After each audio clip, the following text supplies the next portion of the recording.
વિષય છે ગણિત ગમત. તો ગણિત ગમતનો આપણો પહેલો ચેપ્ટર છે, પહેલું પ્રકરણ છે ઈંટોની ઇમારત. શું છે? ઈંટોની ઇમારત. તો ઈંટોની ગોઠવણી કરી અને જુદી જુદી એની ડિઝાઇન બનાવી અલગ અલગ એમના મકાન છે, ઇમારતો છે, મંદિર છે, મસ્જિદો છે, એમાં ઈંટો અલગ અલગ રીતે ગોઠવી અને ઈંટોની પેટર્ન બનાવવામાં આવે છે. તો આપણે આગળ જોઈએ એમાં શું આપેલું છે. જાગૃતિ શાળા માટે ઈંટની પેટર્નનો નમૂનો. શાળાનું નામ છે જાગૃતિ શાળા. શું નામ છે? જાગૃતિ શાળા માટે ઈંટની પેટર્નનો નમૂનો. એટલે કે ઈંટોને અલગ અલગ રીતે ગોઠવી અને એમની પેટર્ન બનાવેલી છે. આ મુર્શિદાબાદ, પશ્ચિમ બંગાળ. મુર્શિદાબાદ છે ક્યાં આવેલું છે? પશ્ચિમ બંગાળમાં આવેલી જાગૃતિ શાળાની સત્ય વાત છે.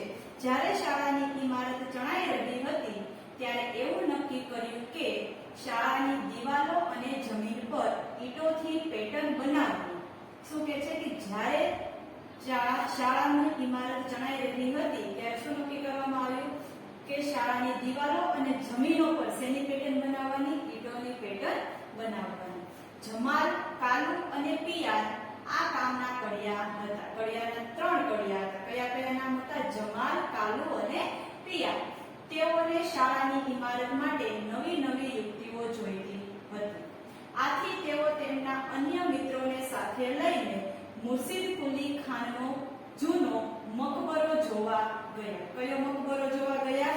મુર્શિદ કુલી ખાનનો જે જૂનો મકબરો હતો એ મકબરો જોવા ગયા. જો આપણને નીચે ચિત્રમાં દેખાય છે, જોઈએ આપણે એમાં આપણને ચિત્રમાં એ મુર્શિદ કુલી ખાનનો મકબરો દેખાય છે.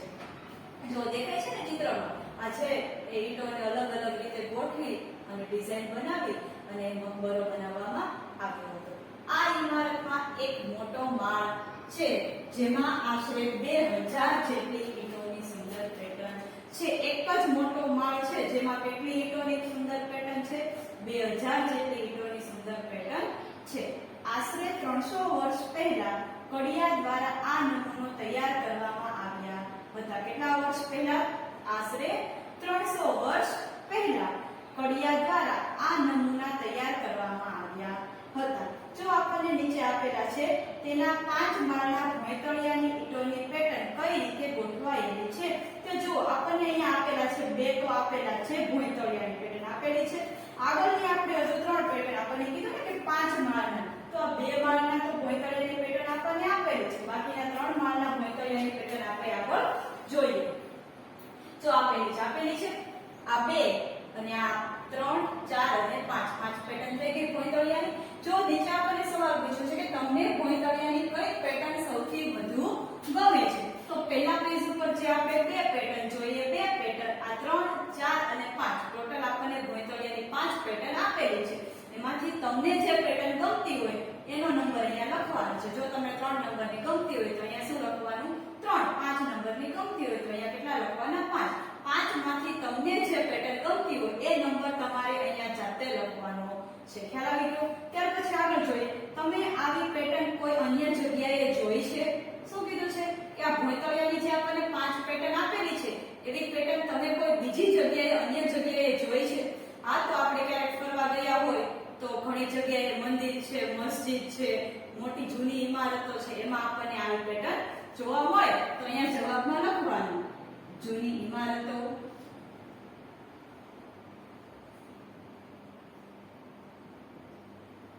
મંદિરો અને મસ્જિદો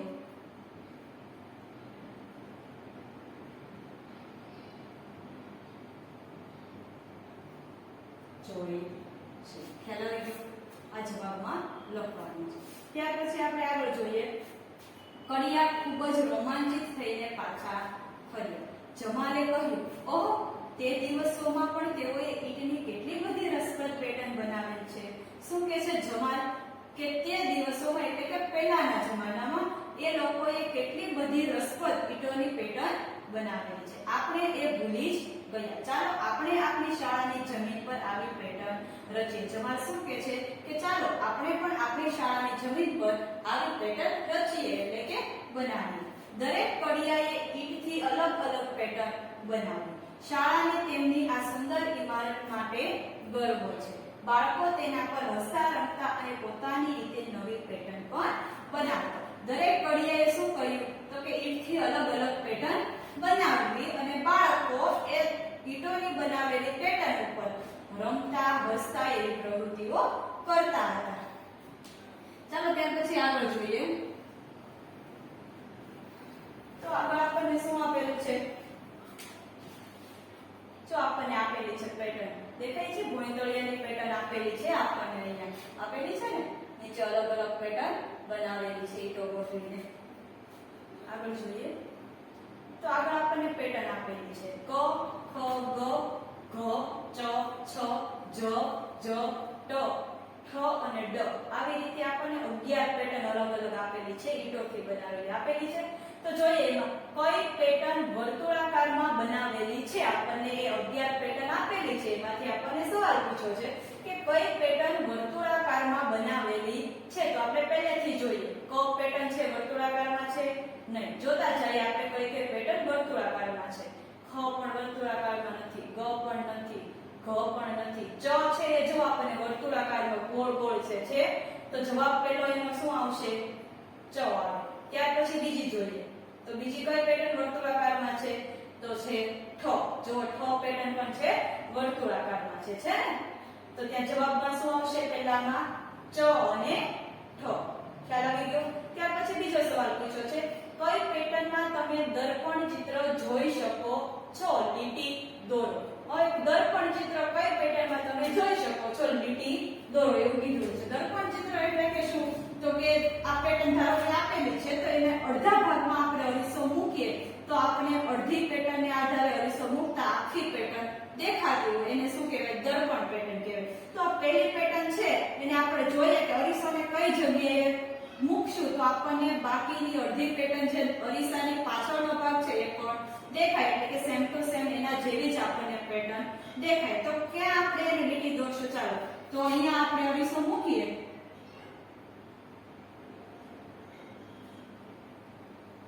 આ જે મેં લીટી દોરી છે એના ઉપર અહીંયા અરીસો મૂકીએ એટલે આ બાજુનો પાછળનો જે ભાગ છે સેમ ટુ સેમ આપણને એવો જ દેખાય.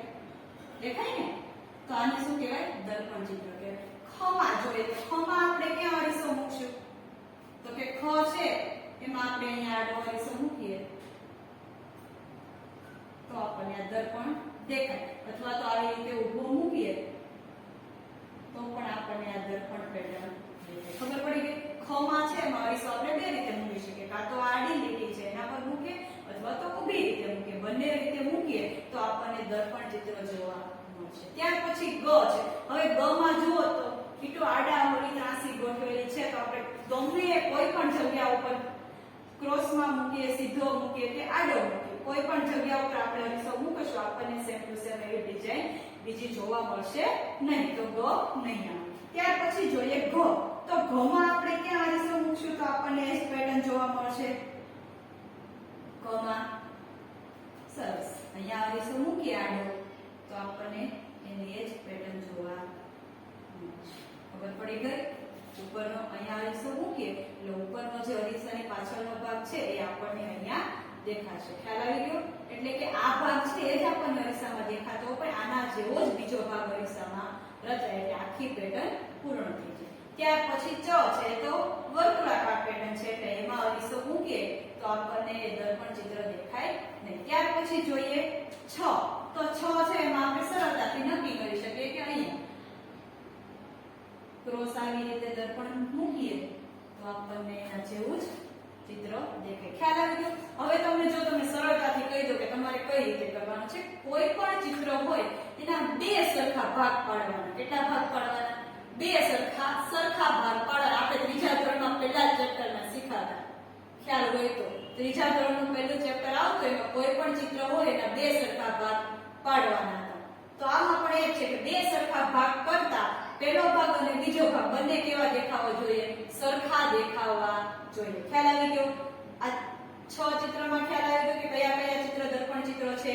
તો કે ક છે, ખ છે, ઘ છે અને ચ છે. ખ્યાલ આવી ગયો? ત્યાર પછી આગળ જોઈએ.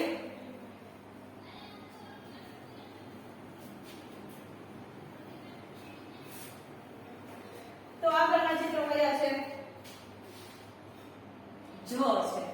તો જોઈએ જ માં આપણને દર્પણ ચિત્ર તો આપણે જોઈએ કે જમાં આપણે ક્યાં અરીસો મૂકશું, ક્યાં દર્પણ મૂકશું, તો એ દર્પણ ચિત્ર થશે.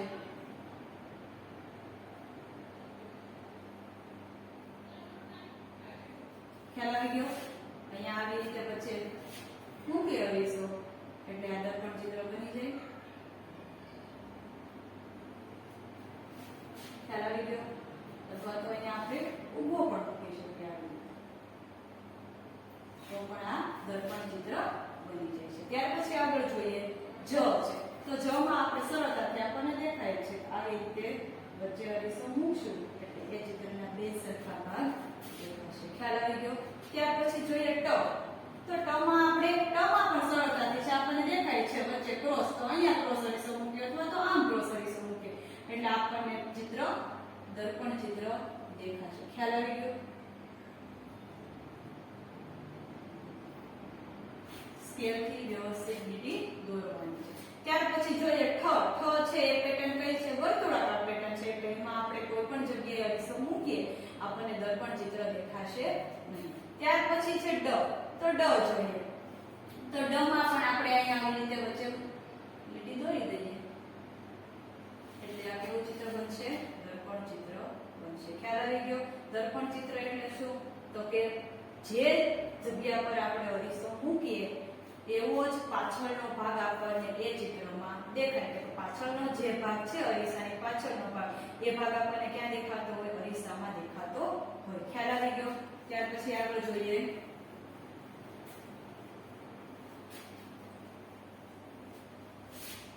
તો આગળ આપણને શું આપેલું છે? કઈ પેટર્ન વર્તુળાકારમાં બનાવેલી છે?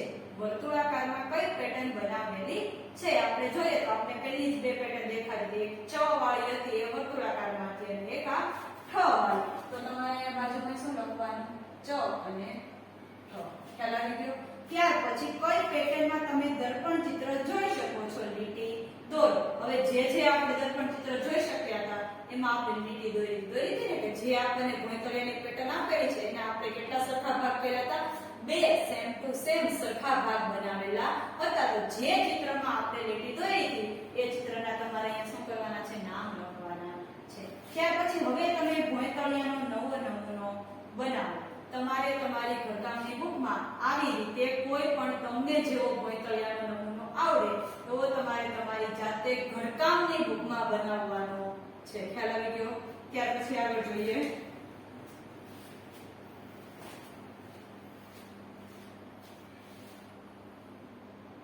ઈંટ કેવી રીતે દોરવી. શું આપેલું છે? ઈંટ કેવી રીતે દોરવી. આ ચિત્રમાં બે સરખા પ્રકારની ઈંટ દર્શાવેલ છે. જો ચિત્રમાં આપણને બે ઈંટો દર્શાવેલી છે. આપેલા એક ચિત્રમાં આપણે ઈંટની માત્ર એક જ બાજુ જોઈ શકીએ છીએ. જો એક ત્યાં બે ચિત્ર આપેલા છે એમાં એક ચિત્ર છે ને આમાં આપણને ઈંટની એક જ બાજુ દેખાય છે. દેખાય છે ને કે ઈંટનો જે ઉપરનો ભાગ છે પહોળાઈનો એ આપણને એક જ બાજુ દેખાય છે.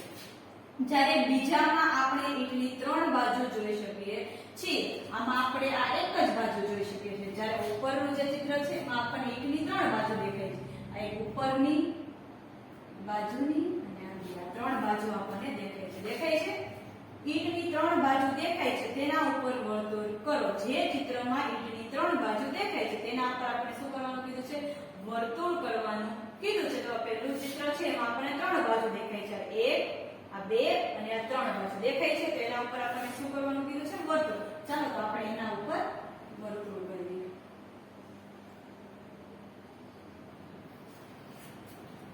ત્યાર પછી આગળ એક ઈંટમાં કુલ કેટલી બાજુઓ હોય છે?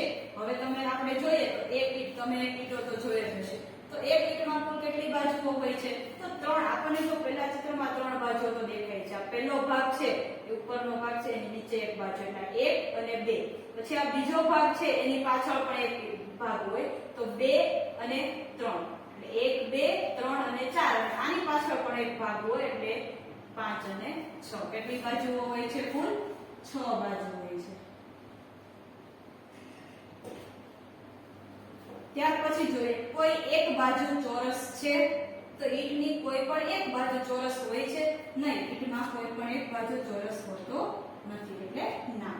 ઈંટની સૌથી નાની બાજુ દોરો. તો જો આપણે પહેલા ચિત્રમાં સૌથી નાની બાજુ જે આ છે લંબચોરસનો ભાગ 3 નંબર લખ્યા છે, સૌથી નાની બાજુ છે, તો આપણે સૌથી નાની બાજુનો ભાગ દોરવાનો છે. ખ્યાલ આવી ગયો? ત્યાર પછી જોઈએ આપેલા ચિત્રોમાંથી ઈંટની બાજુ જેવી દેખાતી આકૃતિ પર ખરાની નિશાની કરો. ઈંટની બાજુ, ખાસ યાદ રાખજો આ શબ્દ, ઈંટની બાજુ જેવી આકૃતિ કીધી છે. ઈંટ જેવી નથી કીધી, ઈંટની બાજુ જેવી આકૃતિ કીધી છે. તો જોઈએ આ પહેલી છે ઈંટની એકે બાજુ હોય ના હોય, આવી પણ ના હોય. આ એક ઈંટની બાજુ હોય જે આપણને ચિત્રમાં દેખાય છે, તેના પર શું કરવાનું? ખરું કરવાનું. ત્યાર પછી જે આ બાજુનો ભાગ છે એ પણ ઈંટની બાજુ હોય, તો એના પર પણ ખરાની નિશાની કરવાની. ત્યાર પછી ઈંટની બાજુ આવી પણ હોય, તો એના પર પણ શું કરવાનું? ખરાની નિશાની કરવાની. ખ્યાલ આવી ગયો? ત્યાર પછી આપણે આગળ જોઈએ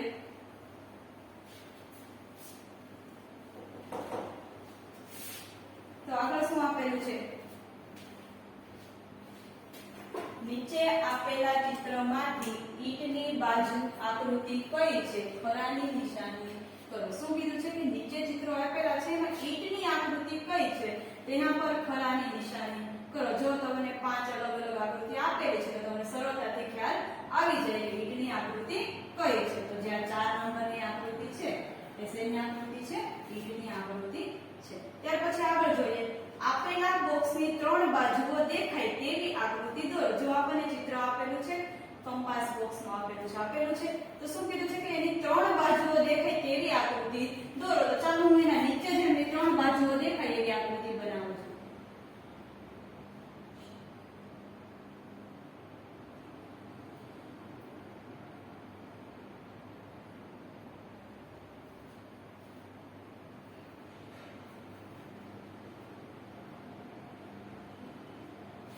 બની ગઈ આકૃતિ.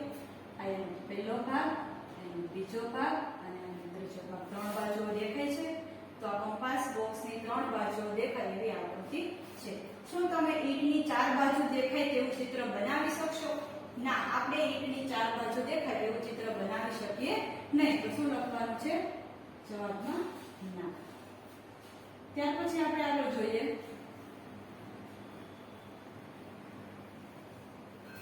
તો આગળ આપણને શું આપેલું છે? પડે નહીં તેવી દીવાલ. શું કીધું છે? પડે નહીં તેવી દીવાલ. એક દિવસ મુનિયા અને જયનાથ ઈંટોથી રમે છે અને તેમાંથી દીવાલ બનાવે છે. 2 બાળકો છે, મુનિયા અને જયનાથ. 2 બાળકોના નામ છે. શેનાથી રમે છે? ઈંટોથી રમે છે અને દીવાલ બનાવે છે. દરેક અલગ અલગ પ્રકારની દીવાલ બનાવી. બંનેએ શું કર્યું? અલગ અલગ પ્રકારની દીવાલ બનાવી જે આપણને ચિત્રમાં દેખાય છે. જો જૈનાબે બનાવેલી દીવાલ પણ છે અને મુનિયાએ બનાવેલી દીવાલ પણ છે, પણ બંને અલગ અલગ રીતે ઈંટો ગોઠવી અને દીવાલ બનાવેલી છે. જૈનાબે કહ્યું કે તેણે બનાવેલી દીવાલ સરળતાથી પડી જાય એવી નથી. જૈનાબ શું કહે છે કે મેં બનાવેલી દીવાલ એ સરળતાથી પડી જાય તેવી નથી. જે રીતે મુનિયાએ ઈંટો ગોઠવી છે તે રીતે કડિયાઓ પણ એકાબીજા ઉપર ઈંટો ગોઠવતા નથી. શું કહે છે કે જે રીતે મુનિયાએ ઈંટો ગોઠવેલી છે, એક ઈંટની ઉપર બીજી, બીજા ઉપર ત્રીજી, એવી રીતે કડિયાઓ ઈંટો ગોઠવતા નથી. તમે શું વિચારો છો? કઈ દીવાલ વધારે મજબૂત હશે? તો આપણને ખ્યાલ જ છે કે જૈનાબની દીવાલ હશે એ વધારે મજબૂત હશે. તો જવાબમાં શું લખવાનું? જૈનાબ.